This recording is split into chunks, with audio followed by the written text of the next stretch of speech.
Տեղ միջանցքներում քաղաքական, հիմա սա խորհրդարան է, թե կրկես։ Ես իմ հարցերը ես եմ որոշում, դուք պատգամավոր եք, պիտի գործեք ձեր խղճին համապատասխան, չեմ միջամտեք։ Երբ ավարտեք պատասխան։ Երեք այստեղ հանդիպումը տեղի ունեցել ընթացակարգային, լսում եք, ընթացակարգային պրոցեսների շրջանակներում իմ պնդմամբ է եղել այստեղ, ոչ թե փակ սենյակներում, այլ տեսախցիկների առաջ, որովհետև մենք հանդիպում ենք միայն տեսախցիկների առաջ եւ իմ պնդմամբ է միջանցքում եղել տեսախցիկների առաջ, քանի որ ազգային ժողովը ունի մի քանի ընթացակարգային հարց, որ ստիպված է քննարկել, բայց մենք առանձին սենյակում իմ առաջարկով չենք հանդիպել, որովհետեւ չեմ ցանկացել տեսախցիկներից զատ հանդիպումներ ունենալ։ Խնդրում եմ տեղեկությունը ճշտեք, դուք հնարավորություններ ունեք ճշտելու, նոր կարծիք հայտնեք մեր քայլերը հանրային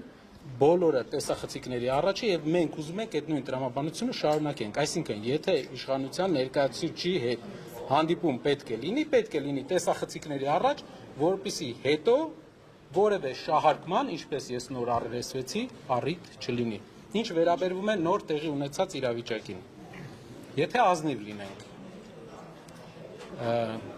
կա բարեկրթության նոր, որի պատճառը նա է, որ մեզ նայում են մեր հայրենակիցները։ Այսօր Պեմզաշեն գյուղի երեխաները եկել էին մեզ նայելու այդ պրոցեսի ընթացքում, որը ողջունելի չէ այդ ժամանակ անցնել լեզվակռիվների պրոցեսների։ Ամեն դեպքում լինելով մեր ազգի ներկայացուցիչ չես կարող խուսափել էմոցիոնալ իրավիճակներից, բայց մենք ամեն ինչ կանենք, որպեսզի կարողանանք պահպանենք այդ բարեկրթությունը։ Շարունակեմ։ Հնարավոր է այդ շարունակեմ։ Բայց ինչի պիտի Էդգար Ղազարյանը մանդատը վայր դնի։ Նաև սիրելի հայրենակիցներ, սիրելի լրատվական միջոցների ներկայացուցիչներ, այսպիսի անջրպետ ունեցող գաղափարական ուժերի լինելը մի դահլիճում, դա բավական ամեն րոպեվա աշխատանք է, որը կատարվում է իմ կողմից եւ հնարավոր է կատարվում է նաեւ դիմացի կողմից։ Անջրպետը որ հարցով, Արցախի հարցով, Թրիփի հարցով, անջրպետ կոնկրետ որ հարցով, որտեղ ձեր խոսույթը համընկնում է։ Տարածքային պահանջել չունեք։ Հարևան որևէ պետությունից։ Պատասխանեմ Թրիփի հարցով ձեր հարցին։ Պատկերացրեք Թրիփի հետ կապված հարց է գնում միջանցք է թե ճանապարհ։ Մենք ունենք դիլեմա՝ միջանցք է թե ճանապարհ։ Մենք ունեցել ենք մեծ քննարկում խմբակցությունում։ Մենք ասում ենք, մեկը ասում է միջանցք է։ Վաղը այդ ուժը դառնում է իշխող ուժ, գնում է հանդիպում է Իլհամ Ալիևի հետ եւ ասում է, որ սա ճանապարհ է։ Ասում են, չէ, ո՞նց է ճանապարհ, եթե դու ամբողջ ընթացքում ներկայացրել ես որպես միջանցք։ Վաղը մենք, եթե այսօր մենք, հասկացաք, թե մի անգամ էլ փորձեմ ներկայացնել իմ, եթե այսօր մենք խոսենք Թրիփի մասին, ասենք, որ դա միջանցք է, վաղը իշխանության փոփոխությունից հետո մեր ուժը ստանձնելու է բանակցային դիրք։ Բանակցությունների ժամանակ, երբ որ մենք ասենք, չէ, սա միջանցք չէ, սա ճանապարհ է Հայաստանի սուվերեն տարածքով, մեզ դիմացի կողմը ադրբեջանական կողմը հարց է տալու, ասելու է ձեր քաղաքական ուժը, եթե մենք մեր այս ձևով չպատասխանեինք, ասել է, որ սա միջանցք է։ Դրա համար մենք ասում ենք, սա ճանապարհ է, որպեսզի սահմանափակենք այդ մարդկանց ամբիցիան մեր երկրի սուվերեն տարածքի վերաբերյալ։ Մենք գիտենք ինքը ինչ է տվել։ Մենք գիտենք, որ մեր երկրից ճանապարհ է տվել։ Մենք գիտենք, որ այդ ճանապարհը տվել է, որ Լաչինի այդ ճանապարհը կարար եւ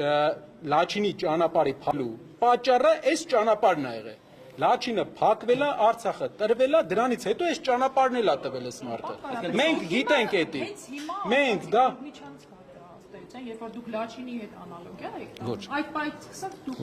ոչ անալոգիա չի արվում։ Ոչ։ Սակայն մենք պետքա պատասխանատու լինենք մեր խոսույթների մեջ հիշելով,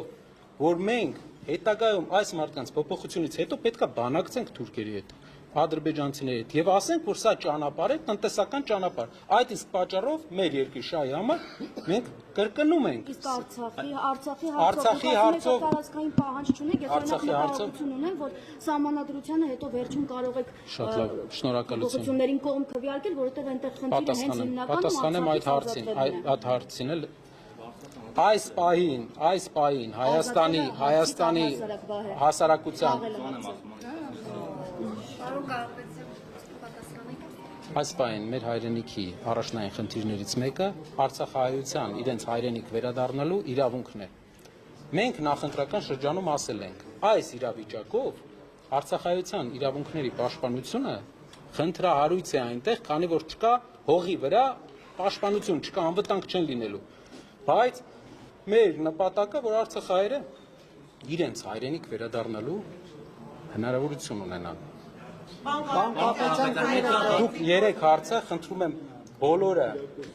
թեորիապես եւ նաեւ հիմքով ես ներկայացրեցի։ Խնդրում եմ նաեւ ծանոթանալ մեր նախընտրական բոլոր ձևաչափերին եւ խոստումներին, որպեսզի դուք իմանաք, որ ամեն ինչի վրա աշխատել ենք, որ վաղը մեր երկրին որևէ վտանգ մեր խոսույթից չսպառնա։ Ներկա Ղազարյանի բարքը ինչպես է գնահատում, դու արդյոք նա պետք է ներողություն խնդրի, դու նման հայտարարություն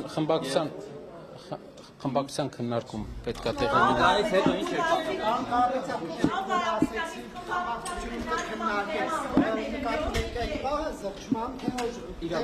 Իրավիճակը։ Ղազարյանի մանդատը վայր դնելու։ Չէ, իրավիճակը պետք է։ Ինչ հարցով եք քննարկում, մանդատի վայրը եւ երբ է սպասում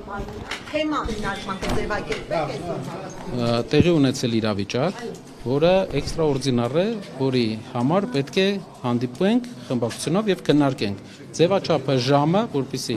ոչ կոռեկտ չլինեմ, ասենք, կես ժամ այս կողմ, կես ժամ այն կողմ, լինելու է քննարկում։ Մինչև այս Հարցը իրավիճակի քննարկումը։ Այդ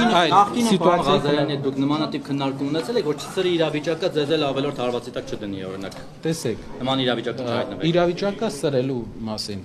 քաղաքական խոսույթի շրջանակներում բոլոր մեր գործընկերները կարող են ամենասուր քննադատության ենթարկել,